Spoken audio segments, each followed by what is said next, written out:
తప్పనిసరిగా రాబోయే 24 గంటలలో నాకైతే పూర్తి విశ్వాసం ఉంది.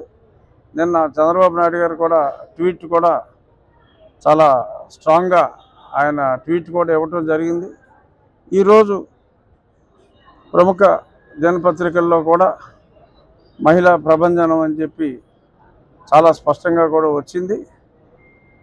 ఎట్టి పరిస్థితుల్లోనూ ఎటువంటి కాలయాపన లేకుండా ప్రభుత్వం చర్యలు తప్పనిసరిగా తీసుకుంటుంది. అందులో ఎటువంటి సందేహం లేదు.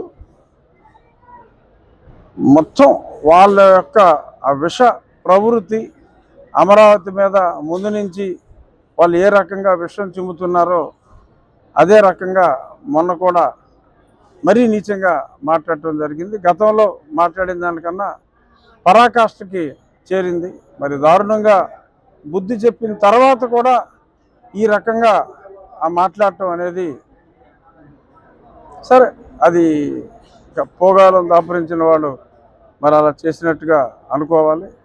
ఎవరైనా తప్పు చేసిన వాళ్ళని ఈ రకంగా ఎంత దారుణంగా ఒక రాజధాని ప్రాంతాన్ని, ఈ ప్రాంతంలో నివసిస్తున్న ప్రజల్ని, పైగా వాళ్ళు కూడా అక్కడే నివసిస్తూ ఈ రకంగా మాట్లాడటం అన్నది అత్యంత హేనీయమైన చర్య.